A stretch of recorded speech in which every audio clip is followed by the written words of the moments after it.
Today's lesson is on isosceles, equilateral, and right triangles. And I'm sure you already know a lot about these types of triangles, but I bet you'll be able to learn something new today. So let's start with a definition. The two angles adjacent to the base of a triangle are, appropriately enough, called the base angles. The angle opposite the base of the triangle is called the vertex angle. So if we look down here at this triangle we have, BC would be the base, which means angle B and angle C are the base angles, and angle A is the vertex angle. I'm going to mark that one differently. Okay, and now we have a new theorem, the base angles theorem, also sometimes called the isosceles triangle theorem, that says if two sides of a triangle are congruent, so we're going to let these two sides that are not the base, if two sides of a triangle are congruent, then the angles opposite them are also congruent. So that's why I went ahead and marked my base angles with the same marking, because I was getting up to this. So what that means is if AB, side AB is congruent to AC, then angle B is congruent to angle C. Simple as that, base angles theorem. Okay, and of course the converse is true as well. If two angles, this time we're starting with the angles, if two angles of a triangle are congruent, then the sides opposite them are congruent. So if B is congruent to C, I've marked those, angle B congruent to angle C, then the sides opposite, so those are the sides opposite. So AB, side AB is opposite angle C, and AC is opposite angle B, so AB is congruent to AC. Now we got a little theorem that has a lot of information in it, but sadly it doesn't have a name. So if you use this in a proof, you'll have to abbreviate it or paraphrase it. And what it says is that if a line bisects the vertex angle of an isosceles triangle, so before we can use this theorem, we have to know that we have an isosceles triangle. So I'm going to go ahead and mark these sides as congruent so we know it's isosceles. So if a line bisects the vertex angle of an isosceles triangle, then the line is also the perpendicular bisector of the base. So if that line there, let's call this point D. So if AD,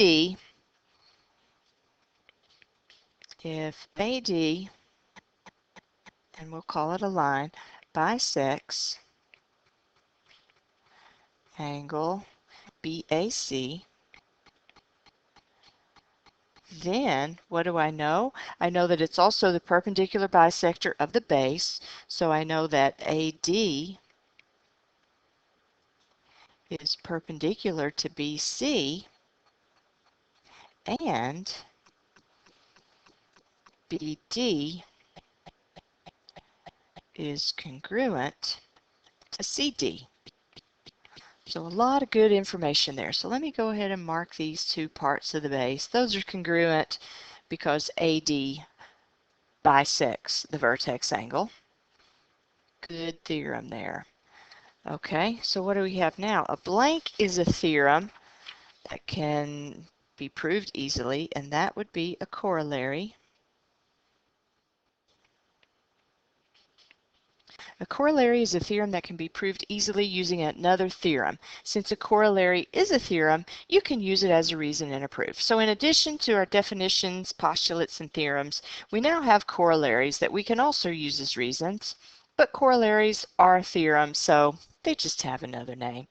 So that's okay. All right, so we have the base angles corollary that says if a triangle is equilateral, so let's do this, A, B, C, equilateral, then it is also equiangular. So that's what I know because of that corollary. And then of course the converse says if a triangle is equiangular, then it is equilateral. Okay, now we got another great theorem here that we'll use a bunch of times. It's called the hypotenuse leg congruence theorem. We abbreviate it HL. And it says, if the hypotenuse and leg of a right triangle are congruent to the hypotenuse and a leg of a second triangle, then the two triangles are congruent. So look at these two triangles here. They're right triangles. I have to know that in order to use this theorem, because a triangle that's not a right triangle wouldn't have a hypotenuse, would it?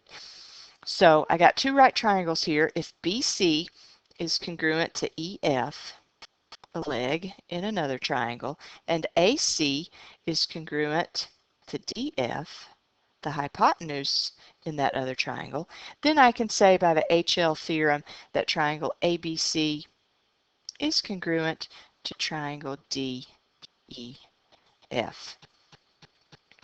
Now these three bullets here are very important. It says that to use the HL theorem, you have to make sure these conditions are met.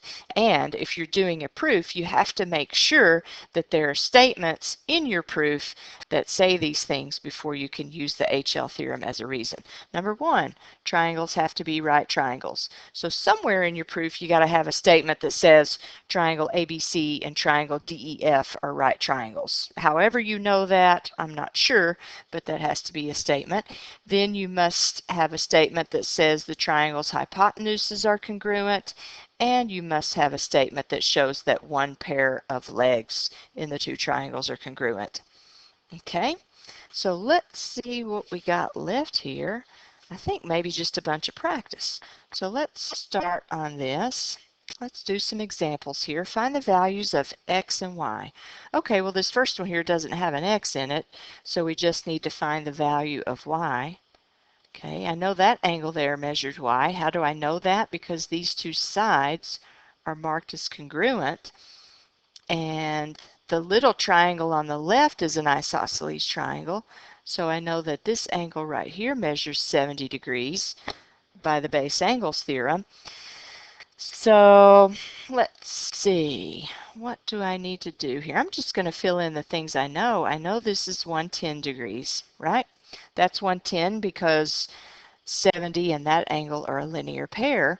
So I know that 110 plus 2y equals 180 by the triangle angle sum theorem, right? So 2y equals 180 minus 110, which is 70. So y is going to be 35 there. Okay. All right. How about the second problem here? Let's see. By the base angles theorem, I know that those two base angles are congruent. So 5x equals 75, which tells me that x has to be 15. Okay.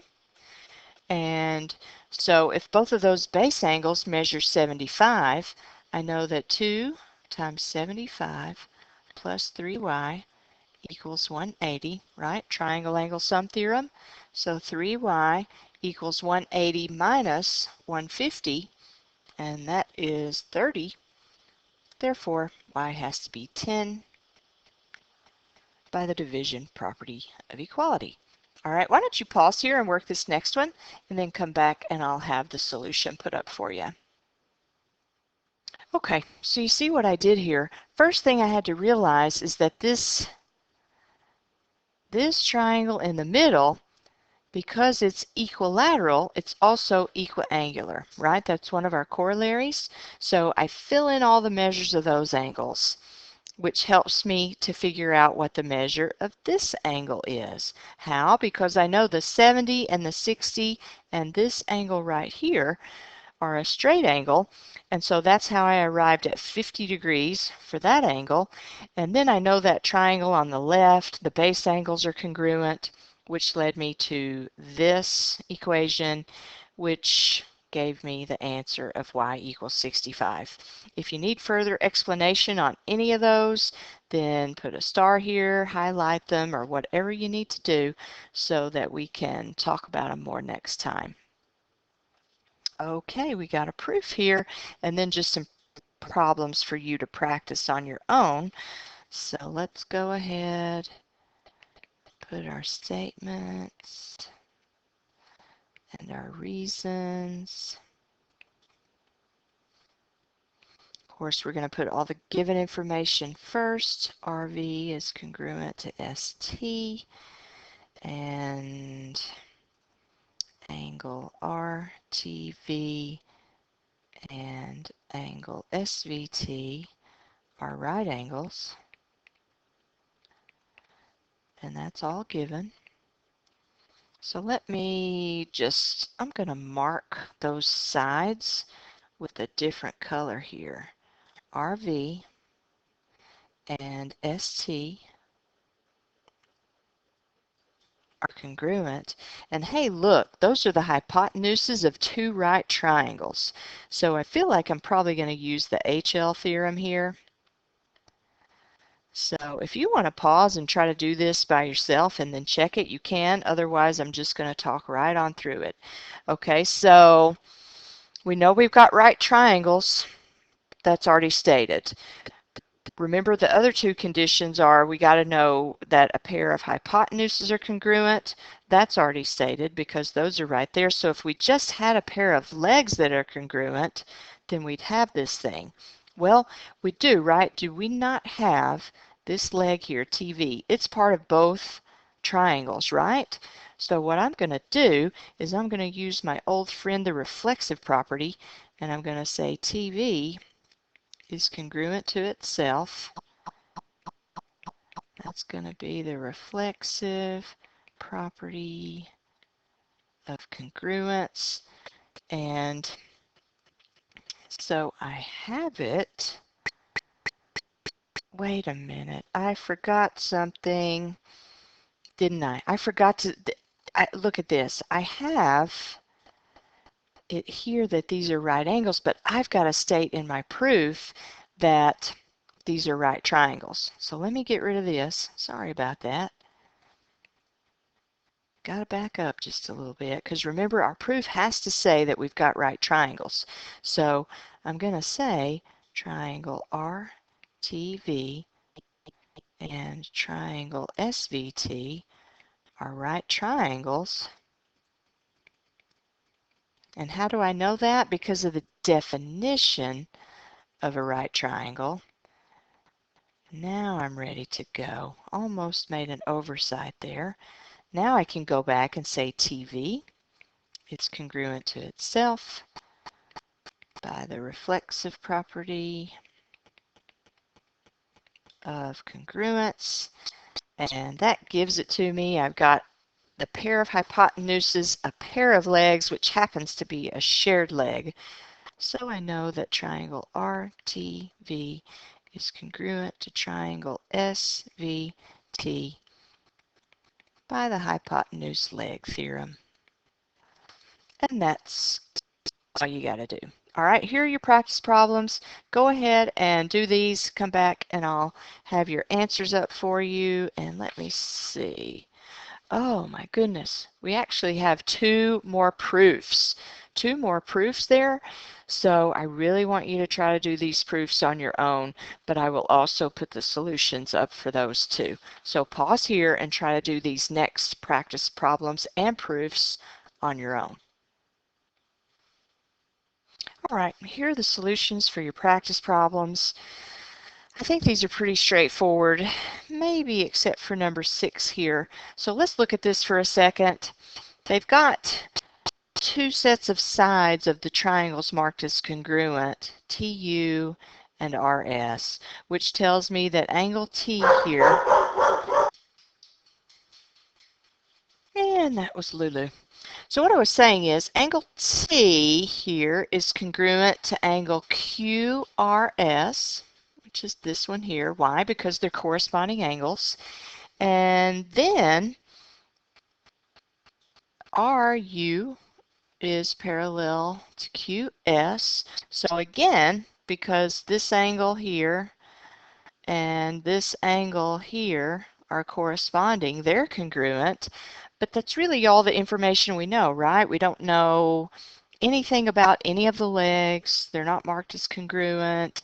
So there's just not enough information there to say whether or not those two triangles are congruent.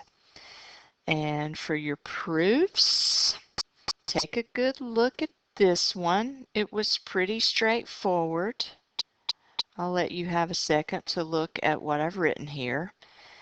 And I do want you to let me know in class if we need to go over this next time. Remember, we've got all the things we need. We know that one pair of legs, maybe, oops, those are the hypotenuses. The hypotenuses in both triangles are congruent. I had to say here that I've got right triangles, and how do I know that? Oh, because both triangles have a right angle, and then I picked BC. BC is a shared leg, so I've met all three conditions, therefore I can say those two triangles are congruent by the hypotenuse leg theorem. And then what I ended up doing as I went to this next proof is I filled in most of it, but I didn't want to spoil all the fun. So I want you, if you did not get finished with it, to see if you were on the same track that I was on here. And if not, try to finish it. If you didn't get started, at least now you can get started. I gave you some hints. And be sure to remind me, and we'll fill this in next time. Write yourself a summary. Maybe I don't even have a blank for the summary, but you could put it right here. Some good stuff in this lesson. So write a summary. We'll see you next time.